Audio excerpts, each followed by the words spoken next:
कुदरती नुस्खे कभी कभी हमारे लिए ना बाजार में मिलने वाली दवाइयों से ज्यादा बेहतर साबित होते हैं।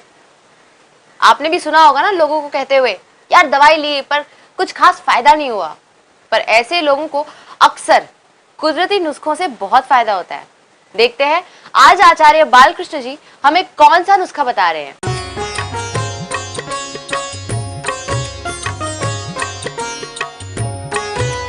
यह एक अर्जुन आपके विभिन्न रोगों के लिए बहुत ही दिव्य औषधि है। इसका आप प्रयोग कर करके इसको आप अपने जीवन में अपना करके यह आपके लिए फलदायी हो सकता है। आप सुखी हो सकते हैं, निरोग हो सकते हैं। आइए इसका प्रयोग करके हम इन सब रोगों से बचें। जिनको पेट में परेशानी है, जो पेट के अंदर आंव है, एमोबाइसिस है, इसमें भी यह अर्जुन बहुत अच्छा काम करता है। अर्जुन का छाल निकाल करके आप काढ़ा बना करके उनको पिला सकते हैं। इसके अतिरिक्त श्वेत कुष्ठ में भी पुनर्नवा मूल, बावची और अर्जुन की छाल तीनों को मिला करके पीस करके पेस्ट बना करके आप श्वेत कुष्ठ में लिकोड्रामा में लगाते हैं तो वह उसके लिए अत्यंत लाभकारी है। आप देखेंगे कुछ ही दिनों में आपकी जो लिकोड्रामा है वो ठीक होने लगेगी। आयुर्वेद की एक यह विशेषता है कि एक औषधि बहुत सारे रोगों में हम प्रयोग कर सकते हैं।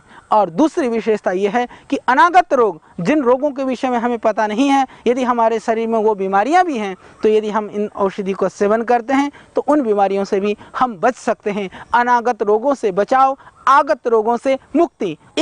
एक रोग के लिए आपको बहुत सारी औषधियाँ खाने की जरूरत नहीं है, नहीं, बहुत सारे रोगों के लिए अलग अलग औषधियाँ। तो आप अपने रोग के हिसाब से, अपनी आयु के हिसाब से, आप अपनी अवस्था के हिसाब से थोड़ी सी जानकारी आप जड़ी बूटियों के संबंध में जानना चाहते हैं तो उसके लिए हमारे पास हमारी अपनी यह आयुर्वेद जड़ी बूटी रहस्य पुस्तक के द्वारा या अन्य जितने भी ये जड़ी बूटियों से संबंधित पुस्तकें हैं उनके द्वारा जानकारी प्राप्त करके और भी आप अच्छी तरह से इनका प्रयोग कर सकते हैं। इनको प्रयोग करके आप स्वस्थ और निरोग हो सकते हैं। जो श्रद्धेय स्वामी रामदेव जी महाराज का संकल्प है, स्वस्थ भारत, समृद्ध भारत, निरोगी भारत, स्वस्थ विश्व, उस सपने को हम साकार कर सकते हैं। आइए आज से हम इस अर्जुन वृक्ष के प्रयोग के द्वारा अपने आप को निरोग और निरामय करें।